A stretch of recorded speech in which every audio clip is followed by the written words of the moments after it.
Richard Feynman, a Nobel-winning giant of physics, once said nobody really understands quantum mechanics. AI is not far behind. It now lives in that don't ask, just trust me category. We talk about it like experts, layers, neurons, positional encodings. Meanwhile, AI's just sitting there like, yeah, sure, buddy, if that helps you sleep. This video isn't a tutorial about neural networks. It's about Stranger Things. Well, not the show, but you know what I mean. It's about understanding what this beast we discovered actually is, and yes, I do mean discovered, not created. What we genuinely know about it, and how somewhere along the way we realized that we really have no idea what on earth this thing actually is. So we started throwing comforting words at it like interpretability and explainability. These are not explanations, they are emotional support labels. Quick setup, I promise this part behaves.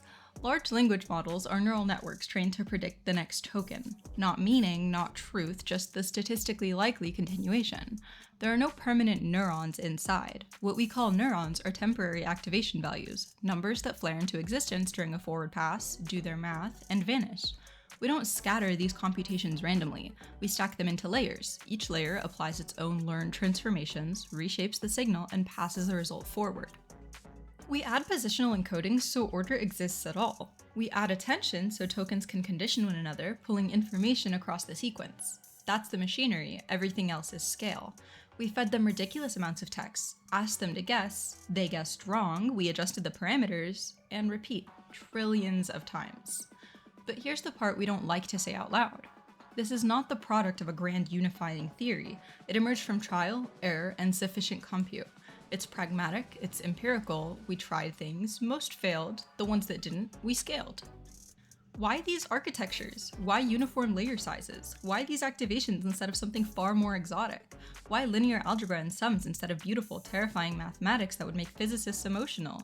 Not because we proved those were the way intelligence must work, but because they were computationally manageable. Stable enough to train and good enough to scale. We didn't perfect the algorithm of intelligence, we didn't just stumble into brilliance, we found something that we could make really, really big, and then we just kept scaling it.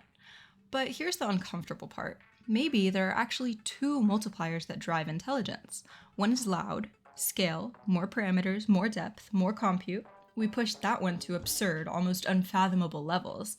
And the other is quieter, ideas, the number of actual conceptual breakthroughs. And at the moment, we don't have many. Backprop, attention, positional encoding, a few clever training tricks. That's not a mature theoretical foundation, that's a handful of techniques. So maybe today's systems don't look miraculous because we understand so much, but because we make up for a thin idea stack by scaling everything else to infinity. We basically buried our lack of ideas under enough parameters, which leads to the uncomfortable question, did we truly engineer intelligence, or did we simply build something so large that intelligence finally had enough room to emerge? Maybe intelligence this large can't be neatly explained by the minds that built it. Maybe it works not because we deeply understand every piece, but because we don't. If we can wrap our minds around it, then it isn't surpassing us, it's just living inside our ceiling. And maybe if we had 50 more breakthrough ideas, or 100 more conceptual tools, we wouldn't have needed to make these systems so impossibly huge just to make them think. Scale was the substitute for ideas we didn't yet have. Maybe these networks operate in spaces far beyond our intuition, and that's why they form patterns across dimensions we cannot visualize, they generalize in ways we didn't explicitly instruct, they surprise even their creators. Maybe the truly unsettling part is that anything cleverer than us will inevitably be too clever for us to explain. Thanks for tuning in. If you liked what you saw and are interested in seeing more, then don't forget to subscribe, and if you have any questions or comments, then please do leave them down below.